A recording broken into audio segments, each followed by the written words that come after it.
السلام علیکم ورحمۃ اللہ وبرکاتہ۔ قاری حفیظ الرحمن۔ تجوید کے سبق میں کل میں نے آپ کو مد متصل، مد منفصل اور مد لازم اور مد لازم کی قسمیں، مد لازم کلمی مخفف اور کلمی مثقل، اور حروف مقطعات میں حرفی مخفف اور حرفی مثقل کے بارے میں بیان کیا تھا۔ مد کی مقداریں بھی بتائی تھیں کہ مد کو کتنا کھینچنا چاہیے۔ مد اصل کو 1 الف کے برابر کھینچنا چاہیے۔ مد اصل جب ہوتا ہے کہ جب الف سے پہلے زبر، یا سے پہلے زبر یا زیر ہو، اور واو سے پہلے زبر یا پیش ہو، اور اس کے بعد یہ 3 کاز نہیں ہونا چاہیے جس کی وجہ سے دوسرے مد بنتے ہیں۔ یعنی مد اصل کے بعد نہ تو جزم ہو اور نہ تشدید ہو، نہ سکون عارضی ہو، تو وہ مد اصل کہلاتا ہے۔ جیسے نوحیھا، تو یہ مد اصل کی مثال ہے۔ اب مد اصل کے بعد میں نے 2 مد کے بارے میں بیان کیا تھا جو حمزہ کی وجہ سے ہوتے ہیں، منفصل اور متصل۔ منفصل اس مد کو کہتے ہیں جس کے جو مد اصل کے بعد حمزہ دوسرے کلمے میں آ جائے۔ مد اصل ایک کلمے میں ہو اور حمزہ اس کے دوسرے کلمے کا پہلا حرف ہے، جیسے انا اعطینا، تو یہ مد منفصل ہے۔ اور اگر حمزہ اسی کلمے میں آ جائے جس کلمے میں مد اصل ہے تو وہ متصل کہلاتا ہے، جیسے اولئک۔ اور مد اصل کے بعد جزم آ جائے تو مد لازم ہوتا ہے۔ اگر حرف میں آئے تو مد لازم حرفی مخفف، جیسے نون۔ اور اگر تشدید آ جائے تو حرفی مثقل، جیسے الف لام میم۔ یا کلمے کے اندر آ جائے جیسے اتحاجونی، یعنی مد اصل کے بعد تشدید آ گئی کلمے کے اندر تو مد لازم کلمی مثقل ہوگا۔ اور اگر جزم آ جائے کلمے کے اندر تو کلمی مخفف ہوگا۔ مد لازم کلمی مخفف، مد لازم کلمی مثقل۔ اسی طرح حروف مقطعات میں آئے تو مد لازم حرفی مخفف، جیسے نون۔ اور اگر تشدید آ جائے حروف مقطعات میں جیسے الف لام میم تو حرفی مثقل ہوگا۔ ان کی مقدار میں نے بتائی تھی۔ مد اصل 1 الف کے برابر کھینچتا ہے، یعنی ایک بند انگلی کو اس کو کھولیں تو جتنا ٹائم لگے گا، یعنی پوری طرح کھلنے پر، تو وہ 1 الف کی مقدار کی ہوتی ہے۔ تو 1 الف کی مقدار جو ہے مد اصل ہوتا ہے۔ اگر جزم آ جائے تو وہ مد لازم ہو جاتا ہے۔ مد اصل کے بعد اس کی مقدار 5 الف ہوتی ہے۔ اس میں بھی مقدار کی 3 قسمیں ہیں، قصر، توسط اور طول۔ قصر کی مقدار 2 الف اور توسط کی 2.5 3 اور طول کی مقدار جو ہے 5 الف۔ اسی طرح مد عارض کی بھی مقدار 5 الف ہے، قصر، توسط، طول۔ قصر میں 2 الف، 2.5 یا 3 الف بھی ہوتی ہے، اور 5 الف۔ اسی طرح مد متصل اور منفصل میں مقدار 2 2.5 3 اور متصل میں 2 3 4. تو یہ مقداریں ہیں.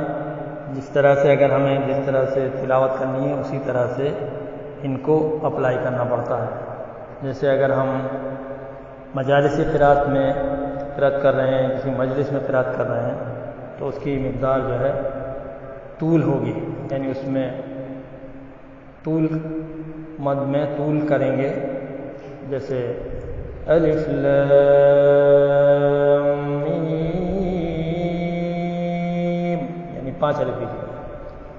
اور اگر ہم تدویر میں پڑھیں گے، یعنی نماز میں جس طرح پڑھا جاتا ہے وہ تدویر کہلاتا ہے، اس میں 2.5 3 یعنی توسط کی مقدار ہوتی ہے. جیسے الف لام میم.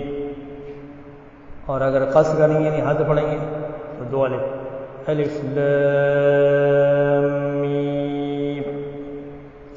اس سے کم نہیں کر سکتے. مد لازم کو اگر اس سے کم کریں گے تو وہ جائز نہیں ہے، وہ تو پھر مد اصل جائے گا. اس لہذا اس کا خیال رکھا جائے. میں نے کل نون ساکن اور تنوین کے 4 قاعدے بتائے تھے. آج میم ساکن کے میں قاعدے بتاؤں گا. پہلا میم ساکن کا قاعدہ یہ ہے کہ میم ساکن کے بعد اگر میم آ جائے تو ادغام ہوگا. انبأ، جیسے لہم من السماء، یعنی میم ساکن ہے اس کے بعد میم آ گیا تو لہم، اس میں ادغام ہوگا. ایک حرف اس میں ادغام کا ہے، صرف ایک حرف میں ادغام ہوتا ہے میم ساکن. اور نون ساکن تنوین میں 6 حرف میں ادغام ہوتا ہے. اسی طرح یہ میم ساکن کا ادغام کہلاتا ہے. اور میم ساکن کے بعد اگر با آ جائے تو میم ساکن کا اخفاء مع الغنہ ہو گیا. جیسے انبأہم باسمائہم، میم ساکن کے بعد جو با ہے اس وجہ سے اخفاء مع الغنہ ہوگا. اس میں بھی ایک الف کی مقدار کے برابر نہ گھمانا چاہیے.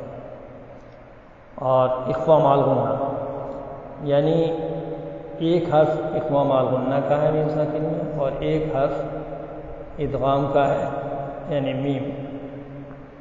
باقی جتنے حروف ہیں یعنی 26 حروف میں میم ساکن کا اظہار ہوتا ہے. یعنی میم ساکن کے بعد با اور میم کو چھوڑ کر جتنے بھی حرف آئیں گے اس میں میم ساکن کا اظہار ہے. جیسے لم یلد ولم یولد ولم یکن لہ کفوا احد. یہ قاعدہ نامعلوم ہونے کی وجہ سے بہت سے لوگ اس میں غلطی کر دیتے ہیں، لم دے لگاتے ہیں. الم نشرح علیہم من علیہم، جیسے الم نشرح، لم یلد ولم یولد ولم یکن لہ کفوا احد. اس میں میم ساکن کا اظہار ہوگا. اب میں سورہ توبہ کے بارے میں کچھ بتاؤں گا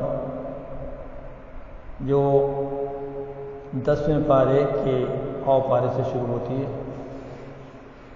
جو سورہ توبہ کہلاتی ہے، سورہ برات بھی کہتے ہیں.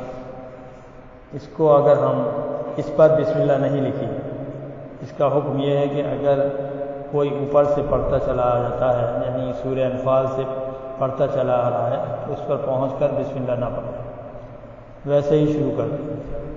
اور اگر کسی نے اس جگہ سے شروع کیا ہے یا کچھ پڑھ کر پڑھنا بند کر دیا تھا پھر بیچ میں پڑھنا شروع کیا تو دونوں حالت میں بسم اللہ پڑھنا چاہیے. اور اعوذ باللہ من الشیطان الرجیم کی جگہ اس میں تعوذ دوسری طرح سے پڑھا جاتا ہے. اعوذ باللہ من النار ومن شر الکفار ومن غضب الجبار العزة للہ ولرسولہ وللمؤمنین، یہ پڑھا جاتا ہے. اب میں سورہ بقرہ کی فضائل کے بارے میں بات کروں گا. حضرت نبی کریم صلی اللہ علیہ وسلم فرماتے ہیں کہ سورہ جس گھر میں پڑھی جاتی ہے اس گھر میں شیطان داخل نہیں ہوتا، اور ایک حدیث میں فرمایا ہے کہ سورہ بقرہ کو پڑھا کرو، اس میں خیر و برکت ہے، اور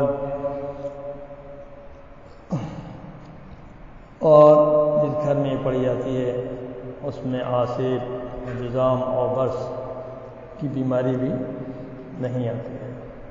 اور میں سورہ بقرہ کا 19واں رکوع پڑھنے کا نام سمجھتا ہوں۔ اعوذ باللہ من الشیطان الرجیم، بسم اللہ الرحمن الرحیم، یا ایھا الذین آمنوا استعینوا بالصبر والصلاة ان اللہ مع الصابرین ولا تقولوا لمن يقتل في سبيل الله اموات بل احیاء ولكن لا تشعرون ولنبلونكم بشيء من الخوف والجوع ونقص من الاموال والانفس والثمرات وبشر الصابرين الذين إذا أصابتهم مصيبة قالوا إنا لله وإنا إليه راجعون أولئك عليهم صلوات من ربهم ورحمة وأولئك هم المهتدون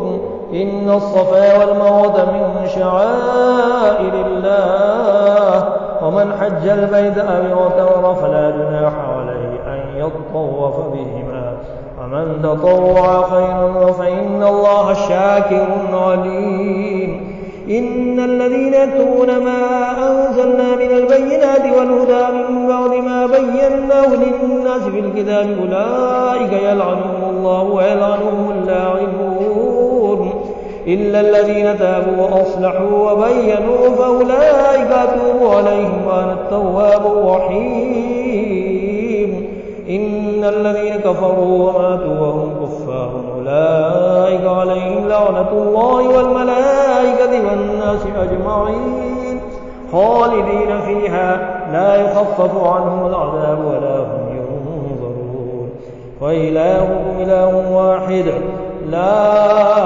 إله إلا هو الرحمن الرحيم صدق الله العظيم۔